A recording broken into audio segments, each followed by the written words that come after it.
I don't cheese for the cam, nigga. See a smile on the gram, they caught me slipping. I'm that nigga. Right? Fame for the young, just cut the check. Let me rap, nigga. Rap, nigga. Gravatar, now I'm a traveling smack dealer. Get all Jenny Lamb butcher. This is like the confessional of a lyrical.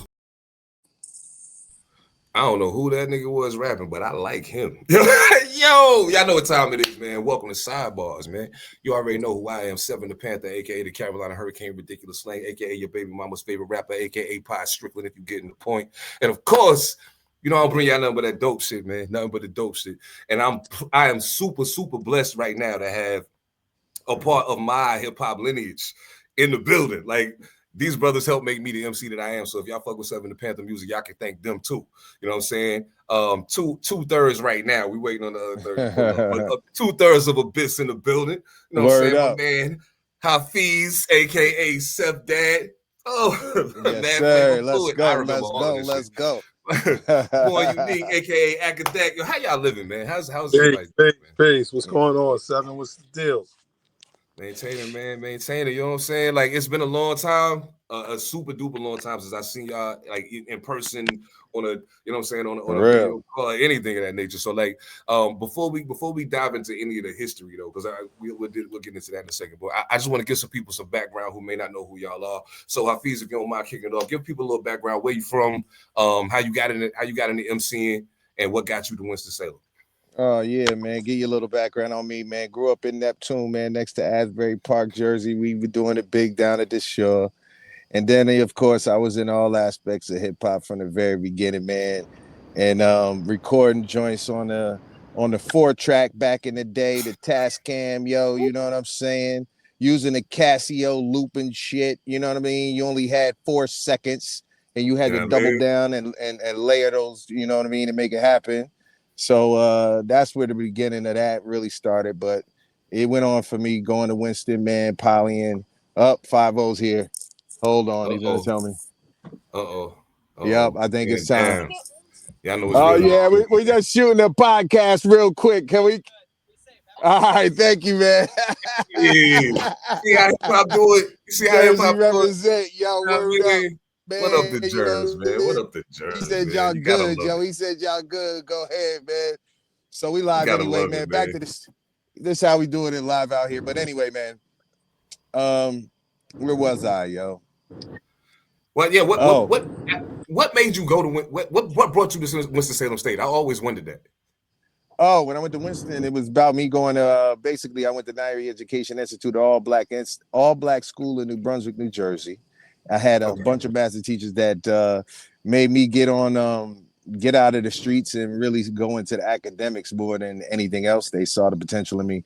And so I wound up getting an academic scholarship to Winston-Salem State. That's what made me come there. I had a scholarship there, I had a scholarship to A&T, and had a scholarship to FAMU. I had 3 of them, and I was juggling them, and I was about to go to FAMU. But I wound up Winston, you know what I mean? Coming to Winston, my brother was there, my people was there, and I wound up coming to Winston, and there it is. No doubt. Ramley in the building. Hey, I hope all of y'all Rams tune into this one. Y'all gotta watch this one. I'm telling you. Oh, yeah. Man, give me because you know what? I realize now that I never really got an opportunity like I wanted to, because you always intrigued me. Because your whole personality always had me like, yo, Ack is an ill nigga, yo. Like, you know what I'm saying? Like, give me some, like, where you from? How did you end up in Winston-Salem? Like, what got you into MCing? So I'm originally from Jersey too.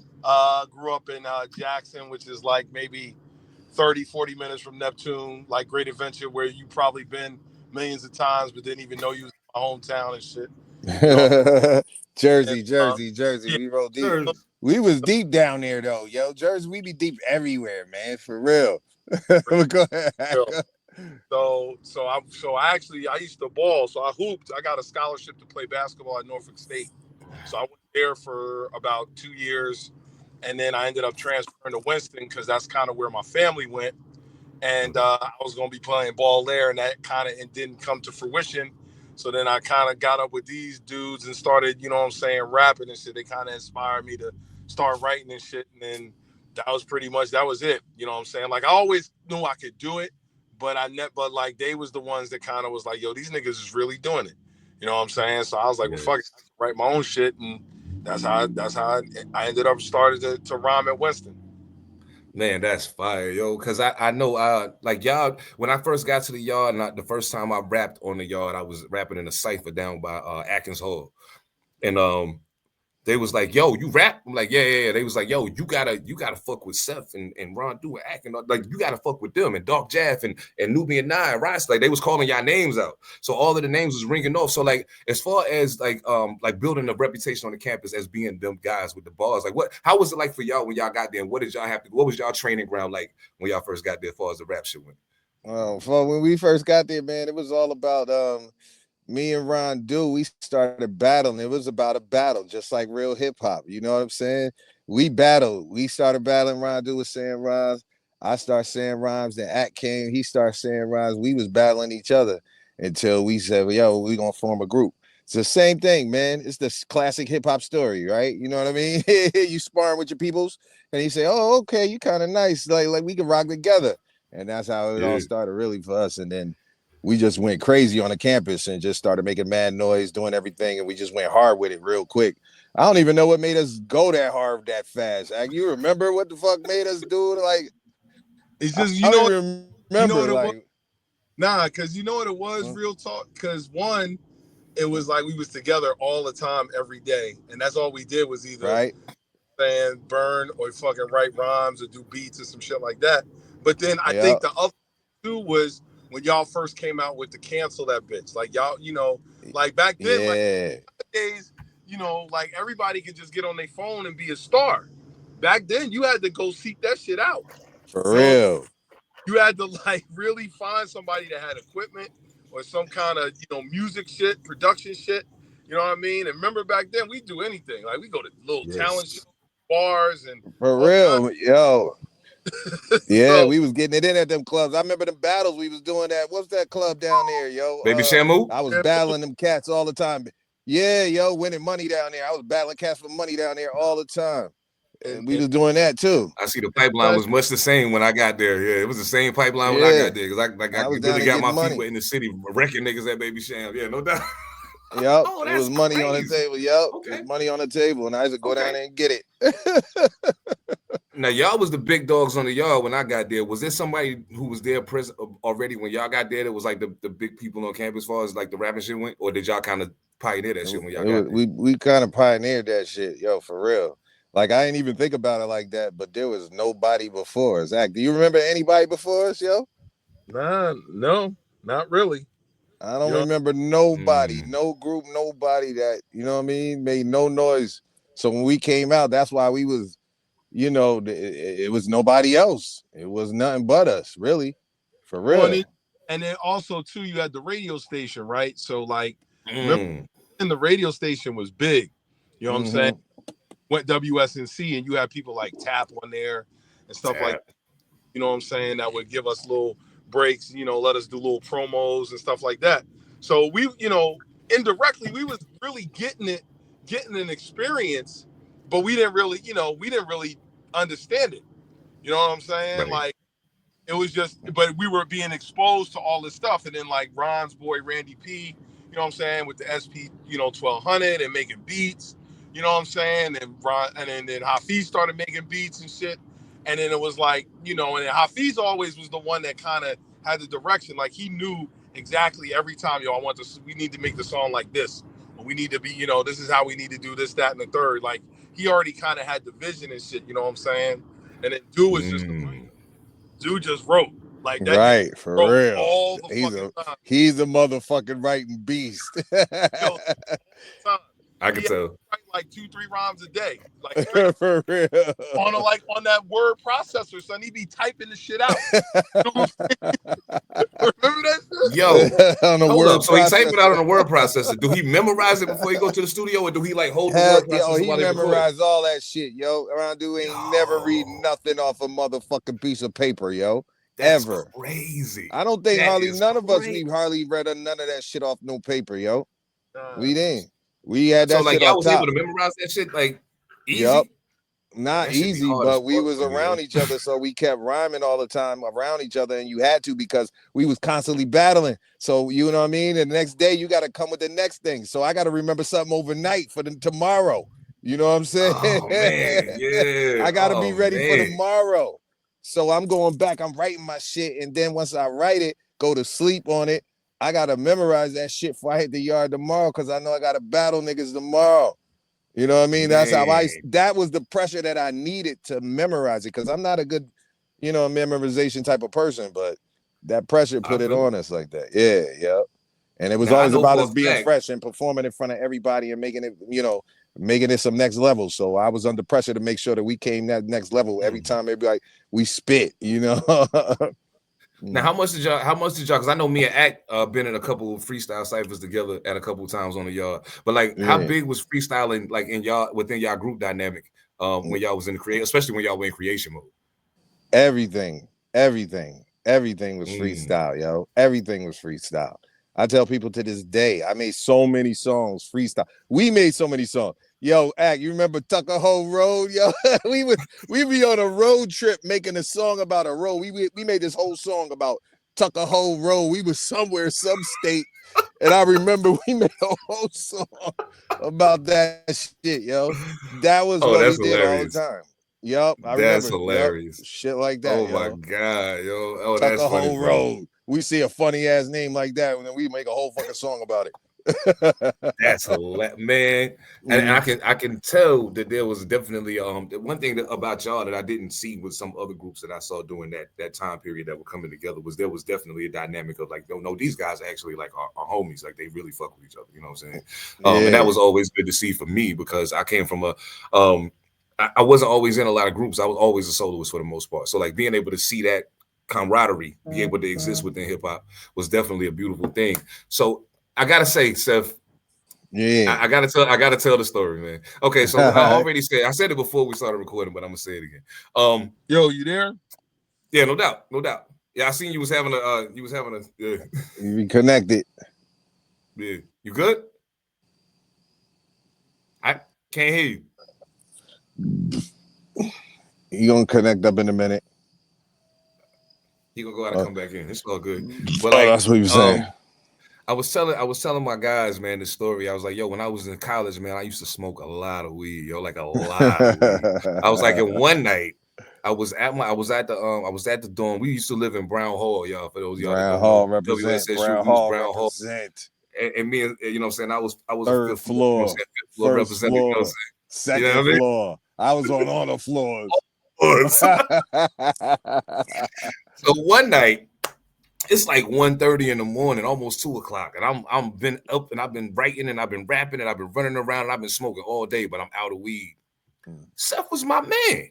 That was my guy who I went to get my medication from. So I knocked on the door. Hafiz opens the door like I could tell he was asleep. He opens the door. He's like, "Yo, homicide, no, man, go to sleep." I was like, damn, I felt bad. Like I was like, yo, I feel like I just got reprimanded for being a fucking pothead. I should take my ass to bed. That was crazy, man. I was like, yo, but it was real shit, you know what I'm saying? But I did appreciate that. Despite all the like people have a certain perception because we smoke weed and we rap, blah blah blah blah.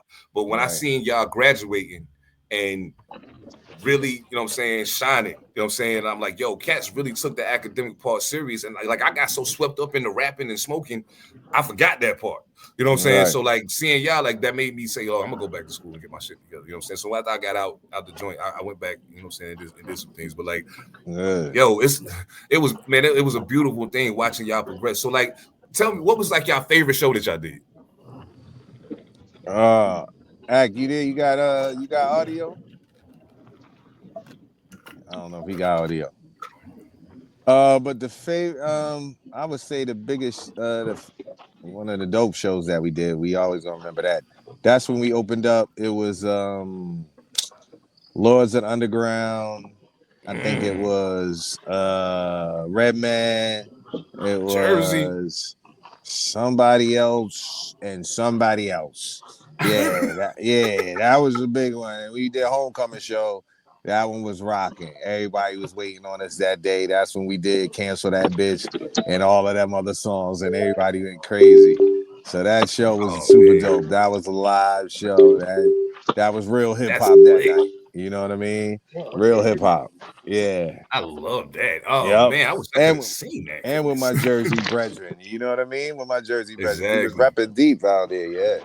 I was So about it to say was that was dope. like a Jersey showcase. Shit. It was. It really was. It really was. Man, Yeah. speaking of Jersey, I just gotta say, speaking of Jersey while I'm on it, because I be forgetting to do this sometimes. But thank you, Queen Latifah, for not only coming and performing at the spring show at Winston-Salem State in '94, but also for passing me the microphone and allowing me to express myself, and then offering me an opportunity to come get down with Flavor Unit, even though I didn't take it. I want to thank you for seeing something in me. So I Wow, appreciate that's that. what's up, Salute the man. Jersey, man. Salute the Jersey. Word up. Word up. So the rap. So where did you kind of hop off the rap train, Seth? Oh man, after I got out of school and I went into engineering. And, right after that, I went into engineering. That's when I got out of school. I went straight to D&D Studios. When I went to D&D Studios, I started recording all of the other records and hits and MCs and all of that.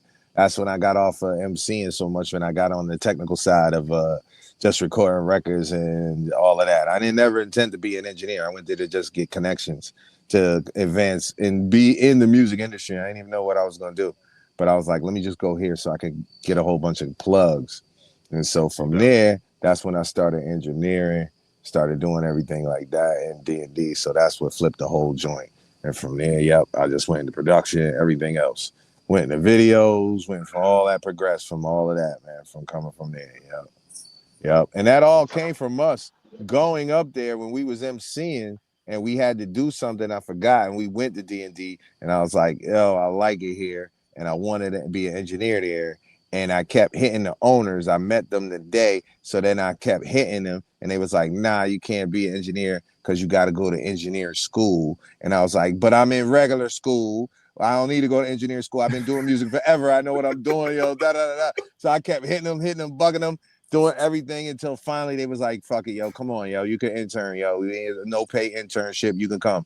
And I said, yep, bet I'll be there. And that's what got me started with the whole thing. And I went on to record all these big platinum albums, gold albums, all that joint, Jay-Z, Big, Mary, Funkmaster Flex, Onyx, Buckshot, Boot Camp Click, Smith & Wesson, Lost Boys, everybody in that era, yo, Wu-Tang, everyone in that era, yo. I was recording all of them, doing all of that for many, many years. At D&D Studios, the infamous D&D Studios with Premier, Gangstar. You know what I mean? Big up, rest in peace, my man Gangstar. And then from there, man, I started shooting videos because I was doing sound for my guys and doing stuff on the road. And I started shooting video behind the scenes. And then that's when I started shooting music videos and directing the videos and all that kind of thing. Yeah. He so was like, man, I'm doing all this other stuff. I ain't got time to write new verses right now. yeah. It was a whole nother level. But I was still producing though too, and I was getting production credits, and I did a lot of production back then and other things like that. That's when I started making more, getting serious about the beats. Just like I tell you, I was making the beats back then when we was rhyming. I was making a lot of the beats. You know what I mean? I was all into making the beats since I was young. So that was my thing. So when I got into being an engineer and being able to deal with real artists, then I was like, oh, let me just start making a whole bunch of beats and presenting them to the artists. And then a lot of the artists took them. I did one for Mad Lion. I did one for Buckshot. I did one for a lot of cats. I was just making beats and they was taking them. We was doing them. And I was just happy to have them rhyming over my beats. You know what I mean? Dope, I wasn't even really caring about the check or none of that. You know what I mean? That's crazy. Yo, that's super crazy. So, I mean, at what point did you just kind of be like, okay, I'm done with that for right now? Yeah. What you mean, like with the rapping, you mean? As far as rapping, yeah, as far as rapping. I don't, well, it's like weird because when I left Winston, I moved to Ohio, to Columbus. So I was trying to fuck with it out there for a minute. And what really stopped me was that a lot of the niggas out there wasn't on the same shit I was on. You know what I'm saying? So a lot of them was on like that Midwest shit. You know what I mean? And I couldn't really find nobody. Like, I mean, I found a couple people, but I couldn't really find nobody that really like vibed off to the shit like, you know, that I vibed off of. Like I found a few ciphers. I remember they used to have this shit on TV where you come down to this record store and shit and you can rhyme. I did that a couple times and shit. But that was just really what kind of phased me out, was that I was away from it. So I was in a different, you know, being in Ohio, it was just different. Not that they didn't really they listened to Wu and shit like that, and Mob, and all the shit we grew up on and shit. But then they was on that other, a lot of that other shit too. That motherfucking what's that shit? The Bug Thugs and Harmony, Thug Bone and Yeah, shit. Oh, They Bone Bone was Thugs, on Thug. that. yeah, yeah. Yeah, they was Love on them that out shit. there. Yeah, that Dayton family and all that other shit. You know what I mean? So Big they was Reed, on the, yeah. yeah, they was on all that shit. So, so it just kind of, so when I couldn't really find anybody to connect with because I was just, again, like Hafiz said, like we was together every day. So we was getting all different types of music and shit. Plus, we was getting, Hafiz would be getting the tapes, the motherfucking Stretcher Barbito tapes on top of any other Mm, tapes. You know what I'm saying? So, and that was the real underground shit, like shit you ain't never heard mm. before. You know what I'm saying? So, but yeah, I mean, that's just Yeah. moving away and not being around people is kind of what phased me out. I feel it, man. I feel it. So I mean, I know Hafiz, you talked about production and video and all of that. Yeah. So what kind of led you out of that and into the cannabis game? I mean, even though we just talked about being plugged in with each other through cannabis when we was on the yard, Yeah. but I'm saying like as Yeah. far as like the industry itself. Well, what really happened was the bottom dropped out, man, in terms of music videos. When I was directing music videos, I was doing mad six-figure videos. Juvenile, PD Crack. I was doing a bunch for Cash Money. I was doing a bunch for Rockefeller. I was doing a bunch of videos for Motown, doing a bunch for Jive. I was writing treatments for Raheem Devon, Rick Ross, all these kind of folks. So it was popping back then. And then I was almost part of the demise unknowingly, because I was one of the first directors to shoot digital video. And I shot a Mm. digital video with a camera called a Canon XL1. It was the Mhm. first interchangeable lens camera, digital camera back then that could make it look filmatic and shoot in 24 frames. And I was Yeah. making my shit look like film. And all the industry people started saying, yo, what you shoot that shit in? Yo, that shit look fly. And they was trying to say, you shoot it at 35, you shoot it in Super 16. I was like, nope, I shot it digital. So they went crazy and they got me to start doing more work for them.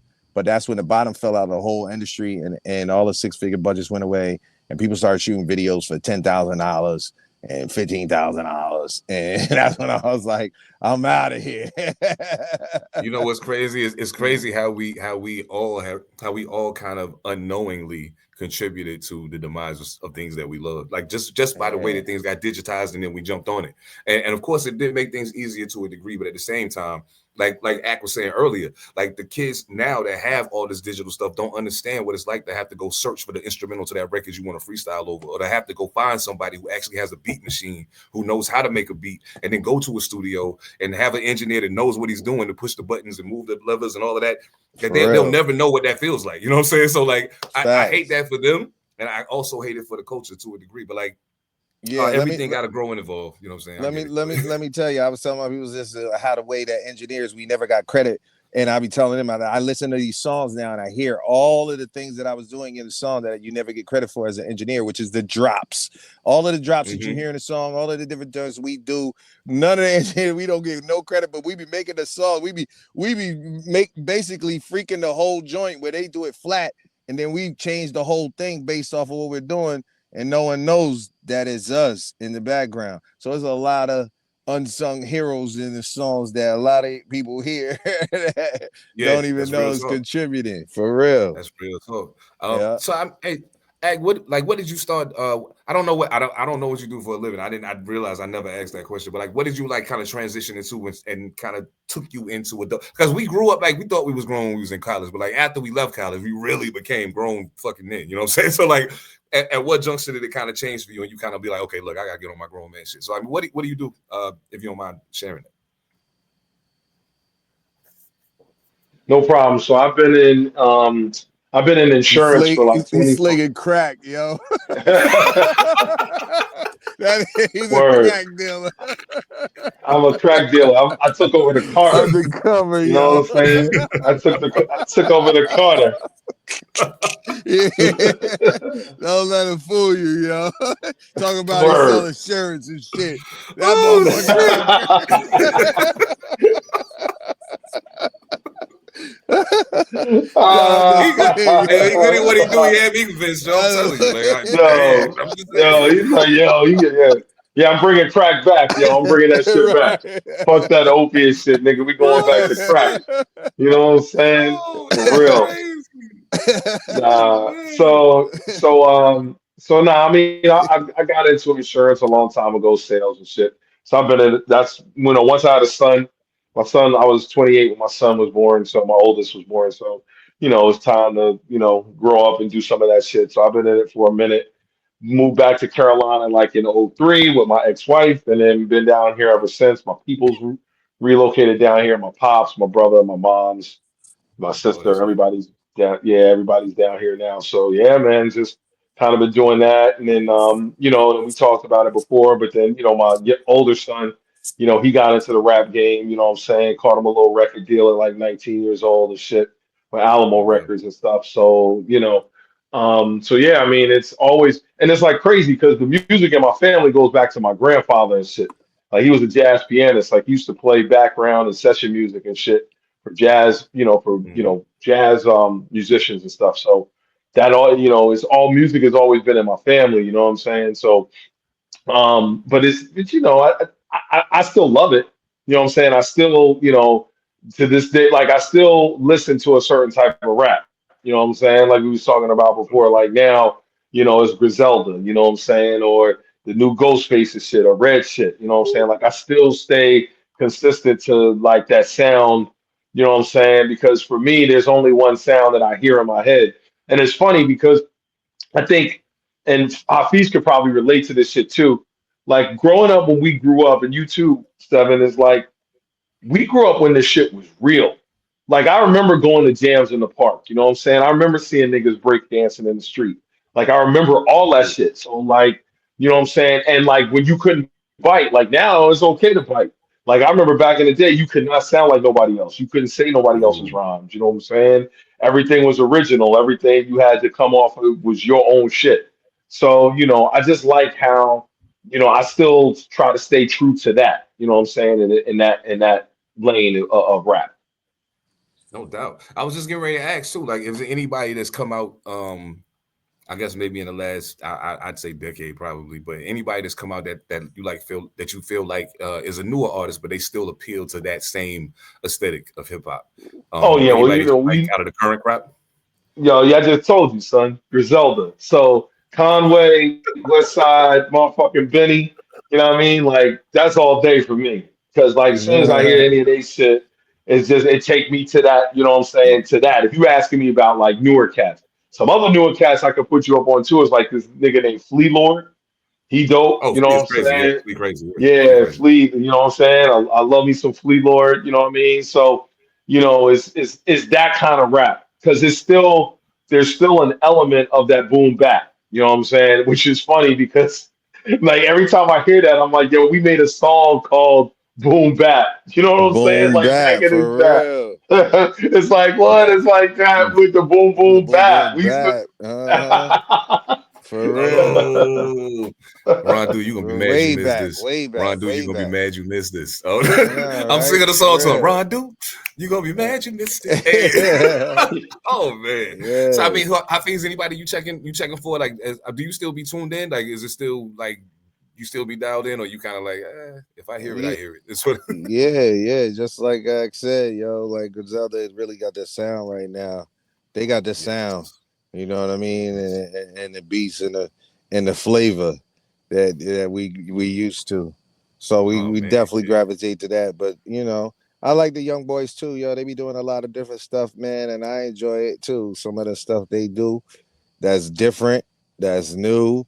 That's about being original. Like I was saying, as long as you're original, you're trying to do something different, then I can ride with it. Yeah. Yeah. I Absolutely. Did that I do gotta ask this though, with being around all of those people that you had the opportunity to be around at D&D and shooting videos and things of that nature, there's always the saying that gets said, like, don't meet your heroes. Is that like you don't gotta say no names, but have you met people that make you be like, damn, I used to be like, yo, you that nigga, and now I'm like, What you mean? Like kind of like cats that. okay, so I put it, and I don't mind saying this because he know how I feel about it because I've said it to him. KRS One, I went on my first tour with KRS One. Yeah. And I always had a great deal of respect for KRS-One. I mean, Rakim was my favorite rapper, but like KRS-One is in that realm of people. Right. So like it was things. There were things that I saw during the course of the tour and the way that he carried himself around people, and that made me kind of be like, I don't Really? know. Wait a minute. Maybe I got this wrong. Like maybe I'm putting you on a pedestal unnecessarily Right. because you rap good. You know what I'm saying? Right. But I'm not taking into account the person who has to write those songs. So like, Right. has there ever been an instance? And both of y'all can answer this. If there's anybody you've met in the Well, course of your movements throughout this that make you be like, damn, like. Definitely, man. There's a lot of folk that's gonna show you their true colors, and there's different people that are gonna see them, and then people are gonna act certain ways around you that, according to who you are, they act accordingly to who you are. So a lot of other people will see things about that person that you won't see if you are on a different level. You know what I'm saying? So I'm gonna keep it real with you and tell you a story. When I was at D&D, KRS was one of the few cats. When I was interning, we would always have to go to the store for everybody, get them 40 ounces and blunts and whatever the fuck they wanted or whatever, right? So KRS he would send to the store, and I'd come back and I'd bring him whatever the fuck that he asked for. He would force me to go back to the store. He'd be like, yo, Hafiz, you didn't buy nothing for yourself? And I'd be like, nah, I just got what you told me to get. He'd be like, nope, go back and buy yourself something as well. And he would force me to go back to the fucking store and buy myself something. Now, I thought that was keeping it real with an intern that, you know what I mean, didn't deserve nothing. You ain't had to treat him no kind of way. I ain't have no status. I ain't have no nothing. I was a motherfucker running to the store at the time who didn't give a fuck. I was just around these niggas and I was enjoying it. And I ain't care, you know what I mean? Whatever. I go get y'all 40s and shit, y'all blunts and whatever the fuck. You know what I mean? And yeah, he kept it real, and I respected him for that because he would never let me go to the store without buying something for myself. Hey, that's lit, man. Yeah, and hey, don't take what I'm saying the wrong way. Chris, you already know we good. We done seen each other a million times, Right. and it's all love. You know what I'm saying? It's all love, and that definitely does also sound like him, though. Absolutely. So yeah, I feel that all the way live. Ack, you had any experiences similar, especially with music being having such a long train in your family? Like you probably been around some people. Yeah, you know, it's like weird because I always try to take like the cool up north approach. Like I try not to bother motherfuckers when I see them and shit. Like I try to kind of play the back and shit. But like this was a couple years ago. This is like maybe 2-3 years ago. I ran into Greg Nice, Cuba, and Sadat X at a party. And it's crazy because this one of the bros that I know, he grew up with these niggas. Like he know them like from New Rochelle, the whole shit, from Nauru. Like he knew these niggas like when they was little and shit. And I met him through my brother, you know what I'm saying? He in the fraternity and shit, but then he brought these niggas up to the party. And it was Greg Nice, Cuba, and Derek and Sadat X. So I got to talk to them, but mostly I got to talk to Greg Nice, and I got to share with him how much like why I liked him as a rapper, right? And I said it to his face. I'm like, yo, you know why I like you as a rapper? I'm like because or MC. I said because it's like you the one of the few niggas that get away with delivery. You don't really be saying a lot of shit. And he kind of looked at me like with this weird face, but he kind of knew what I was saying. Like you don't really be saying a lot of outlandish shit, but his delivery keeps you engaged in the song. You know what I'm saying? Like the way that he bounces the song, you always like you. That's his. He's one of the few niggas that can pull off like West Side is like that. West Side don't be saying a lot of shit that you be like, ooh, but it's his delivery that keeps you engaged in what he's saying. So I got to tell him that shit and he appreciated it. You know what I'm saying? So like, but for me, I'm always gonna like, I never try to like bum rush, you know what I'm saying? Like any of them type of dudes. Like I done seen EPMD, I done seen, been up close with some niggas from Woo, you know what I'm saying? So, but I'm just always, because it's always that New York shit. Like, because in New York, like, motherfuckers see people, but they don't be rushing up to them. It's like, at least back when I was coming up, like, Nah. people always used to give you your space. You know what I'm saying? Because nobody wanted to be dick riding. Like, you didn't want to be dick riding nobody like that. You might say, like, Guru used to say, like, yo, man, I like it. Just give me a pound, tell me what's up, and be out. You know what I'm saying? That's what he used Yeah. to do when he see motherfuckers. Yo, I like this shit. Boom, I'm out. Like, he wasn't dick riding and sweating motherfuckers. So that was just kind of. But my that experience with Greg Nice was pretty dope. That right there actually bring me to a very interesting thing. Like one of my favorite people in the entire world is Curtis Jackson, aka 50 Cent. I absolutely love 50 Cent, and I absolutely love 50 Cent because he reminds me of everything I loved about my uncles when I was young, when I was watching them, and how they used to be like funny, but like they really be talking shit to you, but like they be hilarious with the way they doing it, and they will clown you to the point that you won't want to come outside no more. And so 50 made me think about that. But I saw a video of a young man that rolled up on 50 when he was out on a date or something. And the guy was trying to give 50 a CD or whatever. And 50 was like, yo, why would I take that from you? You know what I'm saying? Like, I don't like right now in this moment, while this is happening, you doing this all wrong. You know what I'm saying? Now, mind you, we all, again, from the same backdrop and things of that nature. But at any juncture during your ascension, you know what I'm saying? Do you feel like there were missteps that were made that maybe if something had gone a different way, maybe it would have took off like you needed it to do? Who was that for, me or Feast? Either one, yeah, either one. Because I mean, y'all was a group, so I mean, however y'all, if there was something that you feel like could have gone differently, I mean, yeah, the you know we really like to, and I think in some ways it's good that we stayed in school as long as we did, but in some ways I really wish we would have just said fuck it and just did what motherfuckers did back then. Just fuck it, we just gonna go hard and we gonna try to get on. Because I think if we would have really put our minds to that, we would have definitely got signed. Like, there's no doubt in my mind. But I just don't think that we just like, because like back then you just had to go to New York, like you had to go up to New York and you had to do it. Like you had to motherfucking be out there, getting your shit out there, bouncing from studio to studio, getting somebody to listen to your shit. Like you had to really be about it. And there was some niggas that was really about it, and that's how they got on. You know what I'm saying? So if you would have asked me that, that's the one thing. I think if we would have collectively just said, fuck it, not listen to our parents and shit, because that's what my son did. My son didn't listen to me and he ended up making it happen. So that's so, but in a lot of ways I admired that because he wanted it.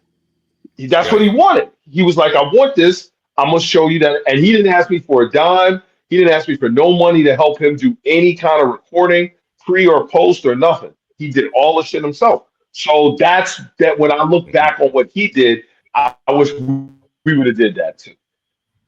I feel you. Hafiz, how you feel about that? Most definitely, yo. I agree. If we went hard, we know we would have had it. We was right there.